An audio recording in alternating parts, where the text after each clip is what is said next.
نحمده ونصلي ونسلم على رسوله الكريم اما بعد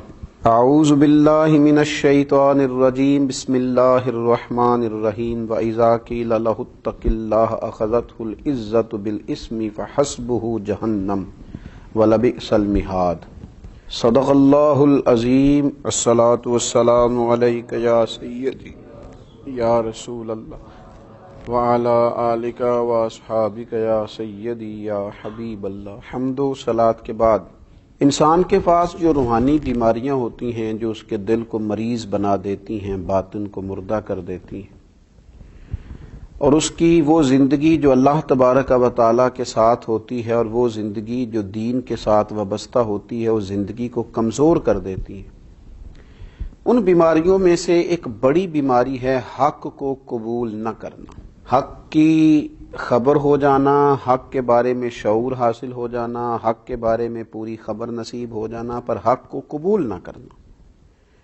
بعض اوقات انسان کو پتہ ہوتا ہے کہ میں یہاں اس مقام پر غلط ہوں، یہاں میرے اندر غلطی ہے، مجھے اپنی اصلاح کرنی چاہیے، لیکن وہ اپنی اصلاح نہیں کرتا۔ کیوں؟ کہ یہ روحانی بیماری ہے۔ وہ اس روحانی مرض کا شکار ہو چکا ہے کہ وہ اپنے حق میں بھی اس بات کو تسلیم کرنے کو تیار نہیں ہے کہ یہاں میں کمزور ہوں، اور یہ جو مجھے سمجھایا جا رہا ہے، یہ جو مجھے کہا جا رہا ہے، یہ جو مجھے نصیحت کی جا رہی ہے، یہ جو میری تربیت کی جا رہی ہے، اس کی مجھے ضرورت ہے۔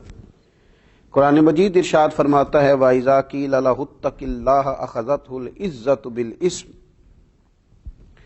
فرمایا جب ان سے کہا جائے اللہ تبارک و تعالیٰ سے ڈر، تو اس کا وقار مزید گناہ پر اسے اکساتا ہے۔ مجھے ہی کہہ دیا ہے، وہ اپنی عزت کو پکڑ لیتا ہے کہ میری عزت پر ہاتھ ڈالا ہے، مجھے کہا ہے اللہ سے ڈر۔ رب فرماتا ہے فحسبہ جہنم، ایسے شخص کے لیے جہنم کافی ہے،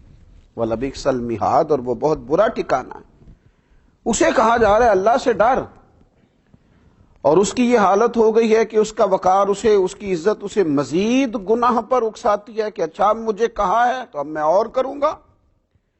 قبولیت حق کے معاملے میں جو انسانی رویے ہیں، ایک رویہ تو ان لوگوں کا ہے کہ جن کے پاس حق آتا ہے انہیں سمجھ آ جاتی ہے کہ میں یہ بات درست ہے، مجھے اسے قبول کر لینی چاہیے، لیکن وہ اپنی ناحق بات کو حق بنانا شروع کر دیتے، حق کے مقابلے میں کھڑا ہونا شروع ہو جاتے، وہ حق کے مقابلے میں دلائل دینے شروع کر دیتے ہیں، وہ نئی سے نئی داستان سرائی کرتے ہیں، نئی سے نئی باتوں کا نیا سے نیا مطلب نکالتے، حق کو قبول کرنے کو تیار نہیں ہوتے۔ آپ دیکھیے اہل یہود کا یہ طریقہ رہا۔ قرآن مجید کہتا ہے محبوب یعرفونہ کما یعرفون ابناءہم، یہ تو آپ کو اس طرح جانتے ہیں یہود کے علماء جس طرح انسان اپنے بیٹے کو جانتا ہے، لیکن کیا کرتے ہیں؟ حق کو باطل سے ملا دیتے ہیں، باطل کو حق سے ملا دیتے ہیں، حق کو چھپا دیتے ہیں۔ اللہ نے کہا وَلَا تَلْبِسُوا الْحَقَّ بِالْبَاطِلِ وَتَكْتُمُوا الْحَقَّ وَأَنْتُمْ تَعْلَمُونَ، حق کو باطل سے نہ ملاؤ اور حق کو نہ چھپاؤ، اور اے اہل یہود، اے یہود کے علماء، تم جانتے ہو میرے رسول صلی اللہ تعالی علیہ وسلم حق لے کے تشریف لائے، لیکن لوگ حق کی پوری معرفت ہونے کے باوجود انہوں نے حق کو جھٹلایا معاذ اللہ۔ اور ایک دوسرا طبقہ ہوتا ہے جو حق کو مان تو جاتا ہے کہ یہ حق ہے، انہیں سمجھ آ جاتی ہے، لیکن وہ کہتے ہیں ابھی ٹائم نہیں ہے، ابھی حالات نہیں ہیں، ابھی میں کیسے ساتھ چلوں گا، اور اگر چلوں گا تو پھر کیا بنے گا۔ پھر دیکھیں بات تو آپ کی ٹھیک ہے، یہ وتیرہ رہا قریش مکہ کا،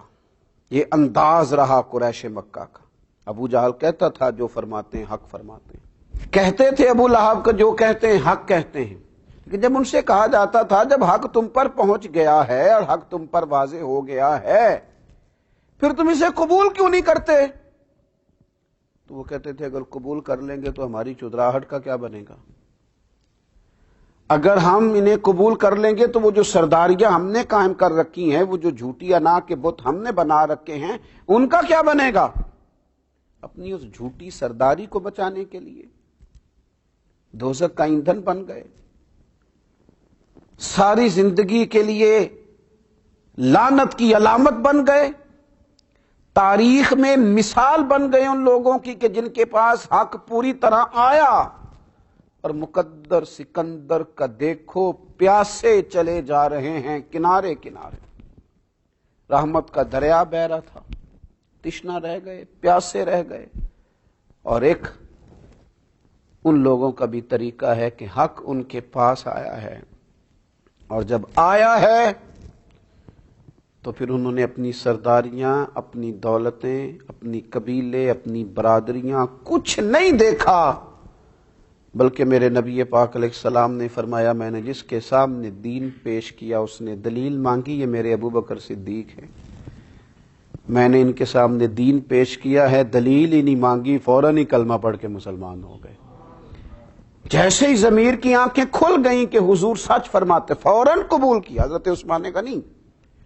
رضی اللہ تعالیٰ عنہ اس قبیلے سے تعلق رکھتے ہیں جو قبیلہ اس زمانے میں اپنی الگ وزاداری رکھتا ہے، اپنے معاملات رکھتا ہے۔ حضرت عثمان غنی مالدار ہیں، اللہ تعالیٰ نے نوازا ہے، لیکن سیدنا عثمان غنی رضی اللہ تعالیٰ عنہ کے مزاج کی حق پرستی، انہوں نے نہ اپنے قبیلے سے مشورہ کیا، نہ انہوں نے اپنی سرداری دیکھی، نہ دولت، نہ کچھ، جو ان کے پاس تھا اس سب کو چھوڑا اور سیدھا دروازہ رسول پہ آ کے غلامی رسول کو اختیار کیا،